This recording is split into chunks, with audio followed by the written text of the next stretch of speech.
Morning students, मैं Ajit sir. आज हम क्लास 6 के लिए साइंस को लेकर के हम आए हैं, जिसमें आपके साइंस का जो चैप्टर है वो फ्री है।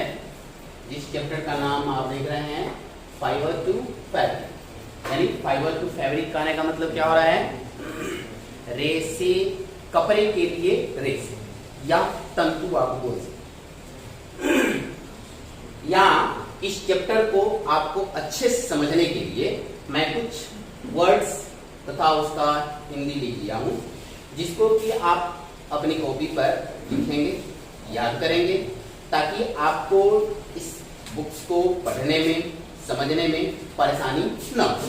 तो इसके लिए हम आपके लिए जो कुछ वर्ड्स मीनिंग दिए हैं उसको अब हम देखते हैं कि क्या है। सबसे पहले है फाइबर, इसका मतलब होता है रेशा या तंतु।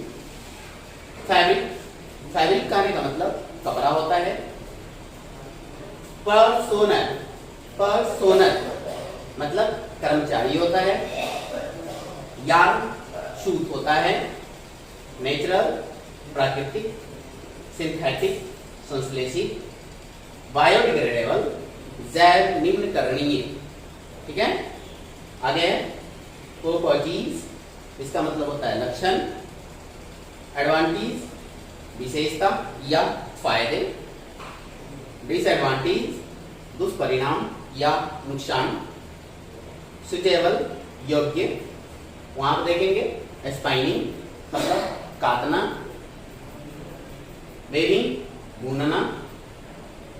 ऑलिवियल सॉइल, जलोढ़ मिट्टी। और गिनिंग, गिनिंग करने का मतलब ओटाई। ओटाई एक क्रिया होता है जिसको हम आपको जब जिस समय बुक पढ़ाएंगे उस समय हम आपको समझा देंगे कि ओटाई क्या। ठीक है, तो अब हम लोग बुक को लेकर के चलते हैं। तो आपको यह ध्यान देना होगा कि जब हम आपकी बुक को पढ़ा रहे हैं, रीड करा रहे हैं, तो इस वीडियो को देखने से पहले आप एक बार बुक को पढ़ लेंगे। उसके बाद फिर जिस समय आप वीडियो को देखेंगे, तो वीडियो को देखने के बाद फिर आप इसे सुनेंगे और आप अपने बुक को भी देखेंगे। ठीक है, अब आगे हम लोग चलते हैं आपके लिए। यहां पर है फाइबर टू फैब्रिक, मतलब कपड़ों के लिए तंतु या रेशे। तो यहाँ सबसे पहले आपके पास दिया हुआ है चैप्टर में, आप अपने बुक को देखेंगे तो उसमें आपको मिलेगा चैप्टर आउटलाइन, यानी कुछ महत्वपूर्ण तथ्य। ठीक है, कुछ आपके पास जो इस बुक में पढ़ने हैं उस चीजों के बारे में, यानी उस टॉपिक्स के बारे में आपको बताया जाता है। सबसे पहले है हिस्ट्री ऑफ क्लॉथिंग मटेरियल। उसके बाद है फाइबर्स एंड फैब्रिक। उसके बाद nature fibres, some other fibres and synthetic fibres. अब यहाँ आपको हम बुक की ओर ले चलते हैं। इसके बाद मैं एक पैराग्राफ को पढ़ूंगा, फिर उसका हिंदी आपको समझाऊंगा। ठीक है, और इसको जिस समय हम पढ़ें उस समय आप उसके उच्चारण को भी देखेंगे। ठीक है, तो आगे चलते हैं। Cloth are as important as food and shelter for human being. We wear clothes for protection against weather conditions such as rain, snow, extremely heat or cold. They also offer protection against insect bites. Clothes reflect our personality and make us look good. People all over the world wear different kinds of clothing. It usually depends on the weather conditions of that particular place. In addition, every region has its own traditional cloth. अब यहाँ पर इसका हिंदी देखते हैं। कपड़े बहुत ही महत्वपूर्ण हैं। यहाँ कपड़े भोजन और आवास जैसे महत्वपूर्ण होते हैं मानव जाति के लिए, यानी मानव जाति के लिए कपड़े भोजन और आवास की तरह ही महत्वपूर्ण हैं। हम लोग कपड़े पहनते हैं प्रोटेक्शन के लिए, सुरक्षा के लिए। इसके तो मौसम की स्थितियां जैसे वर्षा, बर्फबारी या ज्यादा गर्मी और ज्यादा ठंडी से बचने के लिए, ठीक है। वे हमें बचाते हैं जो कीड़े मकोड़े होते हैं उनके काटने से भी। कपड़े जो होते हैं वह हमारी जो पर्सनैलिटीज होती है, जो हमारा व्यक्तित्व होता है, उस व्यक्तित्व को भी अच्छे से दिखाता है, ठीक है। यह हमें देखने में अच्छा बनाता है। सभी लोग पूरे संसार में विभिन्न प्रकार के कपड़ों को पहनते हैं। यह सामान्य रूप से निर्भर करता है वहां के, यानी कि जिस क्षेत्र में वे रहते हैं उस क्षेत्र के स्थान या उस स्थान के जो मौसम की स्थितियां होती है उस पर वह निर्भर करता है, ठीक है। इसके अलावा विभिन्न जो प्रत्येक क्षेत्र में होता है तो प्रत्येक क्षेत्र का अपना एक ट्रेडिशनल पोशाक होता है, अपना ट्रेडिशनल कपड़े। अब आगे चलते हैं। There are people in different occupations who wear a special uniform at work like army, personal, doctor and policeman. अब यहाँ देखते हैं, यानी लोग विभिन्न पेशे में जो होते हैं उनके स्पेशल पोशाक होते हैं, यानी कि उनके विशेष पोशाक होते हैं उनके काम के आधार पर। जैसे आर्मी यानी फौज को देखिए, कर्मचारी को देखें, डॉक्टर को देखिए, पुलिस को देखिए, तो ये सब के पोशाक जो होते हैं वो डिफरेंट होते हैं, उनके काम के आधार पर उनके जो पोशाक होते हैं अलग अलग। आगे है history of cloth material, history of clothing material. Every early man and woman did not wear the clothes that we wear today. During the Stone Age, people covered their body with the bark of trees, big sized leaves and animal skin of fur. यानी कि प्राचीन समय के जो मनुष्य हुआ करते थे, औरतें होती थी, वे आज की तरह हम लोगों की तरह जैसे आज हम लोग कपड़े पहनते हैं उस तरह से वो कपड़े नहीं पहनते। पाषाण युग के समय, स्टोन एज कहने का मतलब यहाँ है पाषाण युग, ठीक है। पाषाण युग के समय लोग अपने शरीर को पेड़ों की छाल, बड़े साइज के, बड़ी आकृति के जो पत्ते होते और जानवरों की जो स्किन या उनके रोएदार स्किन होती थी उससे वे अपने शरीर को ढका। आगे है wool was used as early as 6,000 years ago. Silk came into existence around 3000 BC in China.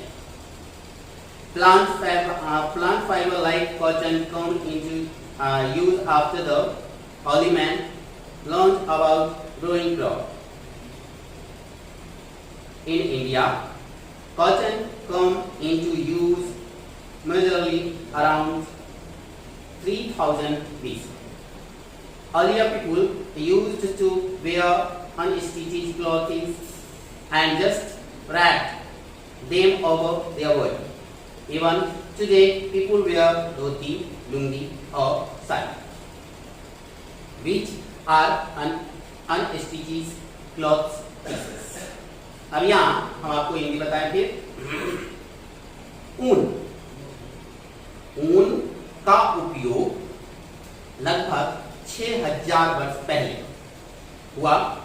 Silk जो है वह सिल्क की उत्पत्ति चाइना में 3000 वर्ष बिफोर क्राइसिस यानी कि बीसी पूर्व आया। उसकी जो उत्पत्ति हुई थी वह चाइना में 3000 वर्ष बिफोर क्राइसिस क्या हुआ था, इसकी उत्पत्ति हुई। प्लांट फाइबर जो कॉटन है उसका उपयोग प्राचीन समय में लोग इसको उगाने के बारे में जाने थे, जो भारत में यह लगभग 3000 वर्ष बिफोर क्राइसिस लोगों को इसके बारे में जानकारी हुई।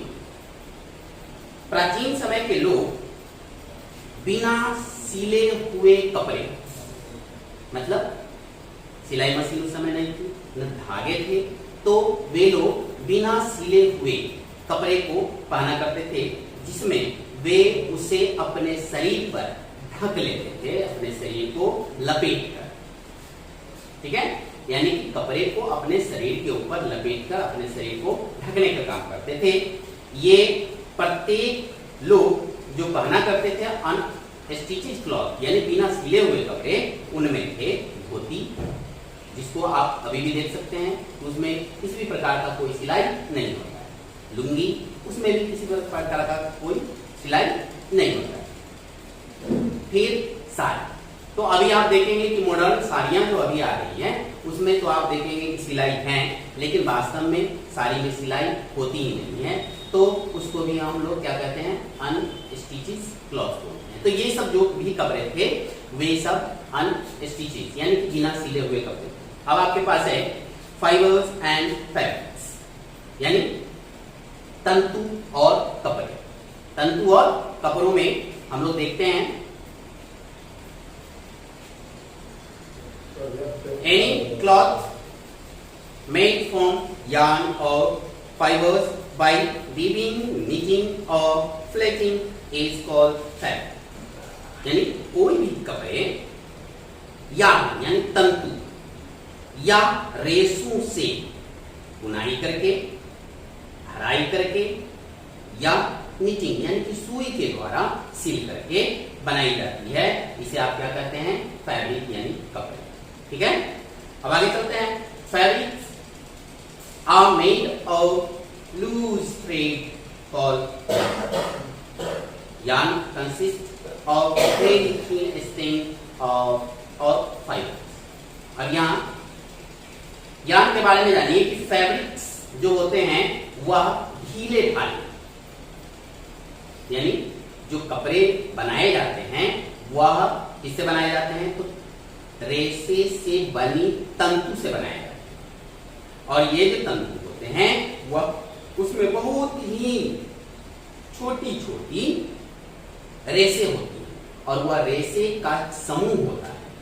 ठीक है, अब आगे देखते हैं टाइप्स ऑफ फाइबर्स, यानी यहां हो रहा है रेशों के प्रकार, यानी रेशे कितने प्रकार के होते हैं। फाइबर्स आर आइदर नेचर और सिंथेटिक।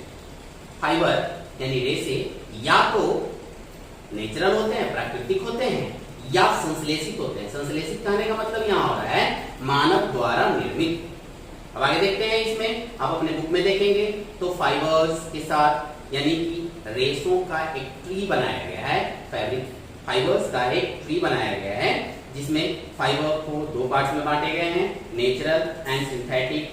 नेचुरल को दो पार्ट्स में बांटे गए हैं, plant fibres and animal fibres. तो यहाँ पर आप इसको देख रहे हैं। अब एक एक करके हम लोग इसके बारे में पढ़ते हैं। तो सबसे पहले आपके पास नेचुरल फाइबर, तो इसका डिफिनेशन भी है इसके साथ। अगर आपसे पूछा जाता है कि व्हाट इज नेचुरल फाइबर, तो इसका डिफिनेशन भी आप इस तरीके से दे सकते हैं। तो सबसे पहले हम आपको इंग्लिश पढ़ते हैं। Fibres that are obtained from plants और animals are called natural fibre. For example cotton, jute, wool and silk are natural fibre. रेशे जो प्राप्त किए जाते हैं पौधों से या जानवरों से क्या कहलाते हैं, प्राकृतिक रेशे। उदाहरण के लिए इसमें है कपास, जूट, ऊल, ऊन, सिल्क, ये सब नेचुरल फाइबर के उदाहरण हैं, यानी प्राकृतिक रेशे के उदाहरण। Natural fibre are two types, plant fibre and animal fibre. प्राकृतिक रेशे दो प्रकार के होते हैं, पौधे के रेशे और जानवरों के रेशे। ठीक है, आगे है आपके पास जो फर्स्ट में है plant fibre. Plant fibre, fibres that are obtained from plants are called plant fibres. रेशे जो पौधे से प्राप्त होते सकते हैं उसे प्लांट फाइबर यानी कि पौधे से प्राप्त रेशे कह सकते हैं। The fibres of cotton, hemp and jute are obtained from plant. अभी मैंने आपको बताया कि ये जो रेशे होते हैं वे कॉटन में आते हैं, हेम्प में आते हैं और जूट आते हैं। हेम्प एक प्रकार का रेशा होता है, जैसे कि बांस से निकलने वाले रेशे होते हैं, उसी प्रकार से यह एक हेम्प पौधा होता है जो बांस की ही जाति की होती है, तो उससे भी रेशे निकाले जाते हैं। तो ये सब जो होते हैं हमें पौधे से प्राप्त होते हैं। अब आगे आपके पास है animals fibre. Fibres that are obtained from animals are called animal fibre.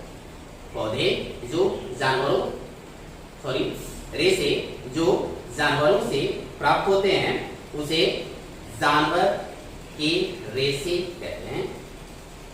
Wool and silk are examples of animal fibre. ऊन और रेशम, सिल्क मतलब रेशम होता है, रेशम उदाहरण है जानवरों के रेशे। आगे है प्रॉपर्टीज ऑफ नेचुरल फाइबर, यानी यहां पर आपको लक्षण बताए जा रहे हैं प्राकृतिक रेशों का।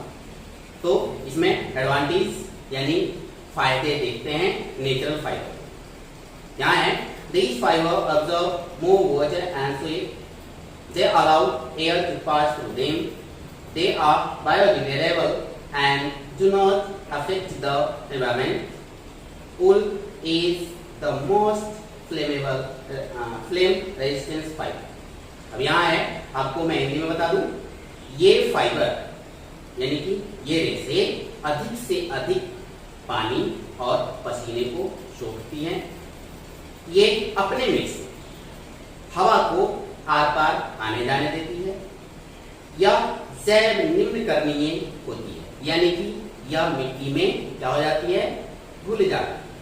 इसीलिए इसको हम लोग क्या बोलते हैं, जैव निम्न करणीय बोलते हैं, और यह किसी भी प्रकार से वातावरण को प्रभावित नहीं करता। आगे है ऊन जो होता है, ऊन, यह ऊन फ्लेम रेजिस्टेंस फाइबर होता है, यानी कि ये जल्दी से जलने वाला नहीं होता है, यानी ये जलता नहीं। आगे है disadvantage, they do not retain their traces for long, यानी जब आप आयरन करते हैं तो इनकी जो क्रीज होती है वह क्रीज जल्दी टूट जाती है, यानी कि नष्ट हो जाती है। ठीक है, आगे है दे मे श्रिंक और ऑर्डिनरी वर्जन, इसे आप सामान्य धुलाई द्वारा नहीं धो सकते। आगे है they are easy to attack by moths and moulds, इस पर आसानी से जो इसको खाने वाले कीड़े होते हैं, मूथ्स वे या फिर मोल्ड्स कवक होते हैं, उस पर लग जाते हैं। आगे है दे डू नॉट ड्राई रैपिडली, ये तेजी से नहीं सूखते। ठीक है, तो आगे है आपके पास फिर synthetic fibre. Fibers that are made by man from chemical substances are called synthetic fiber. रेशे जो मनुष्य के द्वारा रासायनिक पदार्थों के उपयोग से बनाए जाते हैं क्या कहलाते हैं, सिंथेटिक या संश्लेषित रेशे।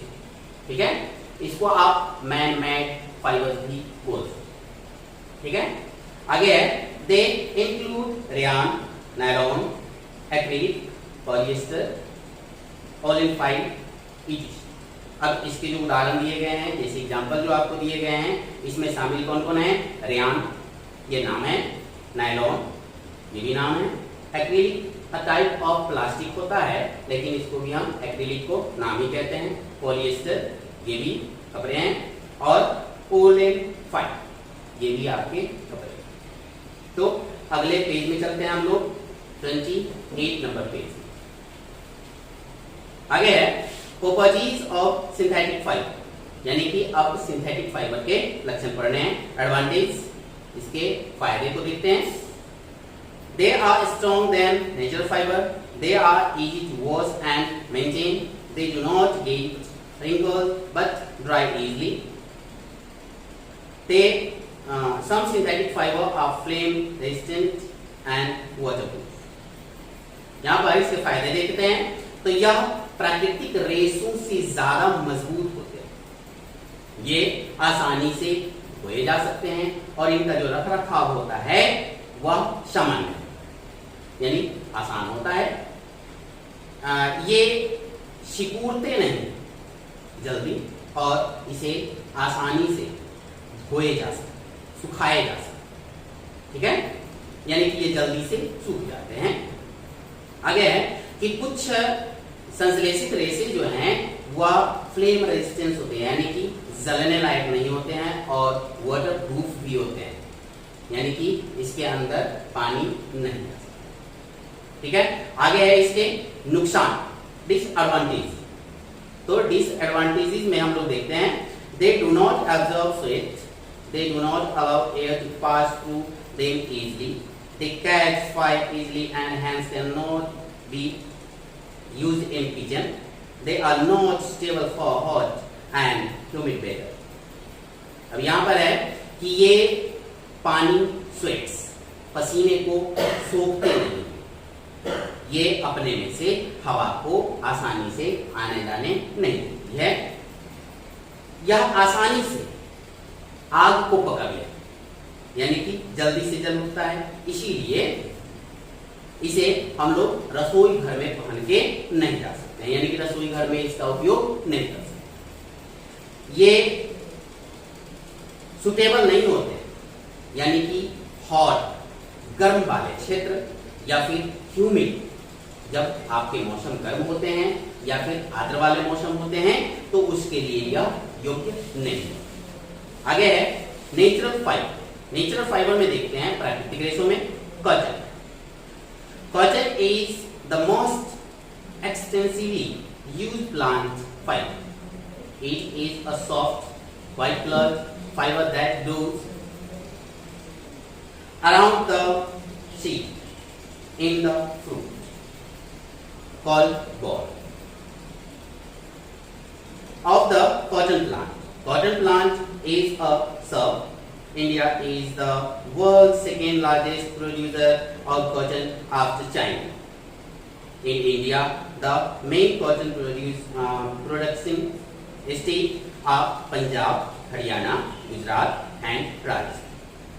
तो यहाँ पर आपके लिए बता रहे हैं कि कॉटन जो होता है, कपास जो होते हैं, वह सबसे आसान प्राप्त होने वाली पौधे के रेशे, यह मुलायम कलर में, रंग में उजले और आसानी से उगने वाला, जो अपने फल के अंदर बीज के चारों ओर होते हैं, जिसको हम क्या कहते हैं, बॉल कहते हैं, यानी कि गोला कहेंगे, कपास का गोला, ठीक है। यह कॉटन के प्लांट में ही उगते हैं। आगे है कि कॉटन जो होता है वो किस प्रकार का प्लांट है, तो वह सब्स है, यानी कि इसको आप सागीय प्लांट कहते हैं, ठीक है। आगे है कि इंडिया जो है वह पूरे संसार में चाइना के बाद दूसरा सबसे ज्यादा कपास उत्पादक देश। भारत में सबसे ज्यादा जो कपास उत्पादक किए जाते हैं उन राज्यों में आपके पास है पंजाब, हरियाणा, गुजरात और Rajasthan. Cotton grows well in warm climate and moderate rain. The crop grows well in black and alluvial soil. Cotton को उगाए जाते हैं जहां गर्म मौसम है, यानी कि गर्मी वाले मौसम में यह अच्छे उगते हैं। वहां पर मॉडरेट यानी न ज्यादा वर्षा होनी चाहिए और न कम होनी, तो यह मॉडरेट रेनफॉल में उगते हैं। या सबसे अच्छी काली मिट्टी और जलोढ़ मिट्टी में होती है। जलोढ़ मिट्टी कहने का मतलब है कि नदी के द्वारा जब बाढ़ आती है तो बाढ़ में आने वाले जो मिट्टी होते हैं उसी को हम लोग जलोढ़ मिट्टी कहते हैं। जो मैंने आपको बोर्ड पर लिखा है, वर्ड मीनिंग में मैंने आपको बताया था कि जलोढ़ मिट्टी किसे कहते हैं, उसके बारे में मैंने आपको बताया। आगे है हाउ इज कॉटन ऑब्टेन, यानी कपास कैसे प्राप्त किए जाते। The plant of cotton take about 2.5 months after its sowing to bear white or yellowish flower. Cotton is obtained from the small green fruits called the cotton ball. The ball has seeds inside which are surrounded by cotton fibers.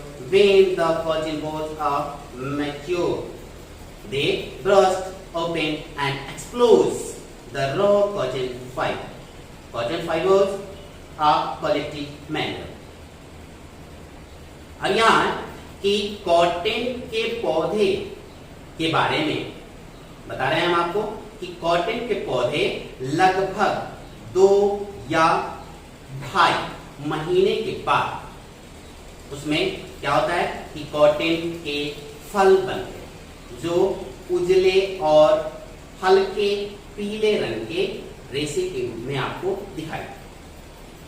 Cotton को प्राप्त करने के लिए उसमें जो हरे रंग के फल होते हैं वह फल क्या कहलाता है, कपास के गोले कहलाता है। ये कपास के गोले के अंदर बीज होते हैं, उस बीज के चारों ओर रेशे कपास के होते हैं। जब यह कपास के गोले परिपक्व हो जाते हैं उस समय यह क्या होते हैं, ब्रस्ट कर जाते हैं, यानी फट जाते हैं और खुल जाते हैं। इसके द्वारा तो एक्सप्लोजन यानी कि फटने के बाद, और उसके बाद उससे कच्चे यानी कि कॉटन के रेशे, कपास के रेशे को हम लोग अपने हाथों द्वारा सामान्य विधि द्वारा प्राप्त करते हैं। अब आगे है, after this the fibres are sent for gin where the fibers are separated from the seed. This separation of brought about with the help of strong air currents. The fibers are cleaned and made into long thread-like strands. The fibers are spun using a spinning machine to form cotton yarn. This process of making yarn from fibers is called spinning. Yarn is then made into cotton fabrics by weaving. अब यहाँ देखते हैं कि cotton को जब हम लोग प्राप्त कर लेते हैं उसके बाद, ठीक है, इसके बाद फाइबर को भेजे जाते हैं गिनिंग के लिए यानी कि ओटाई के, ठीक है। अब यहाँ पर क्या किया जाता है, जहां पर कि उसे रेशे को उसके बीज से अलग किया जाता है, या जो बीज से अलग करने की जो प्रक्रिया होती है वह क्या होता है, हवा के माध्यम से किया जाता है, यानी कि जोर से हवा चलती है और उससे हम लोग बीज और रेशे को निकालते हैं। आगे है, ये फाइबर साफ भी किए जाते हैं और इसे लंबे सूत के रूप में स्टेंस यानी गोल गोल घुमाकर बनाया। यह फाइबर स्पन किए जाते हैं यानी कि गोल गोल घुमाए जाते हैं, जिसको हम लोग अपनी भाषा में पाक चढ़ाना बोलते हैं, ठीक है। तो यह स्पाइनिंग मशीन के द्वारा इसके रेशे को इसमें तो यार्न में कन्वर्ट किया जाता है। यह मशीन क्या होता है, तो चरखा होता है या तकनीक। आगे, यह प्रोसेस यानी कि रेशे से, कॉटन के रेशे से सूत बनाने की प्रक्रिया को स्पाइनिंग यानी सूत काटना कहते हैं, ठीक है। या तब भेजे जाते हैं कॉटन फाइबर्स को बुनकर के यहाँ यानी कि इसकी बुनाई और फैब्रिक यानी कपड़े के रूप में आती है, ठीक है। तो आगे फिर देखते हैं, देखिए, spinning was earlier done by simple hand spindle called takli and on a spinning wheel called charkha. Nowadays, spinning is a large scale is done by machines. यानी कि स्पाइनिंग जो होता है, सूत काटने की जो क्रिया होती है वह प्राचीन समय में हाथों के द्वारा काटा जाता था, जिसको स्पिंडल कहते हैं या तकली बोलते हैं, तकली। और एक मशीन, एक चक्का जैसा जिसमें चक्के का उपयोग किया गया था, वह चक्के जैसे जो मशीन होते हैं उसको हम लोग चरखा कहते हैं। लेकिन आजकल यह सूत काटने की जो क्रिया होती है बड़े पैमाने पर मशीनों द्वारा किया जाता है। Weaving is the oldest method of using yarn to make fabric. The cotton threads are woven into a cloth on a loom. The loom could be hand operated hand loom or machine operated power loom. The process of interlocking two sheets of yarn at right angle to make a fabric is called weaving. अब यहाँ देखते हैं कि बुनाई की जो क्रिया है या बुनाई करने का जो मेथड है, विधि है, वह क्या है कि यार्न को, सूत को यूज किया जाता है, उपयोग किया जाता है कपड़े बनाने में, या कॉटन कपास के सूत को, थ्रेड्स को यूज किया जाता है कपड़े को बनाने में। कहाँ? लूम में, यानी कपड़े बनाने वाली फैक्ट्री। या लूम जो होते हैं वह दो प्रकार के होते हैं। हाथ से चलाए जाने वाले लूम को हैंडलूम कहते हैं, यानी कि हथकरघा बोलते हैं, और मशीन से चलाए जाने वाले को पावर लूम। ठीक है, तो आगे आपके पास है फिर कि यह जो प्रक्रिया होती है, इसमें एक राइट एंगल पर प्रत्येक सूत को एक दूसरे में इस तरीके से बुना जाता है कि वह कपड़े में बदल जाती है, जिसे आप बुनाई कहते हैं। आगे है, in knitting only a single yarn is used to make a piece of fabric. This can also be done by hands by using knitting needles और by using machine. A series is interlocks और loops is made in the yarn to form a fabric. Knitting fabrics have more efficiently than woven ones. यानी कि यहाँ दो कांटों से, knitting कहने का मतलब या तो आप सुई से या कांटों की सहायता से जब आप एक सूत का उपयोग आप करते हैं एक कपड़े के टुकड़े बनाने में, यह प्रक्रिया अपने हाथों से यानी कि मनुष्य के हाथों द्वारा किया जाता है, जिसमें निटिंग सुई यानी कि सिलाई वाली सुई का उपयोग किया जाता है। किसके द्वारा? मशीन के प्रयोग के द्वारा। और यह एक सीरीज में, एक लगातार प्रतिक्रियाओं द्वारा एक दूसरे में प्रत्येक लूप को यूज किया जाता है, उपयोग किया जाता है, यानी कि उसमें जो फंदे होते हैं, लूप मतलब फंदे, तो प्रत्येक फंदे का उपयोग किया जाता है उस सूत से कपड़े बनाने में। यह जो सिलाई या जिसको आप बुनाई भी कह सकते हो, कांटों से बुनाई की जो क्रिया होती है वह ज्यादा एफिशिएंटली है, यानी कि महत्वपूर्ण होती है बुनाई के लिए। ठीक है, तो आगे अगले वीडियो में हम लोग पढ़ेंगे यूज ऑफ कॉटन। आज तक के लिए इतना ही, बस थैंक यू।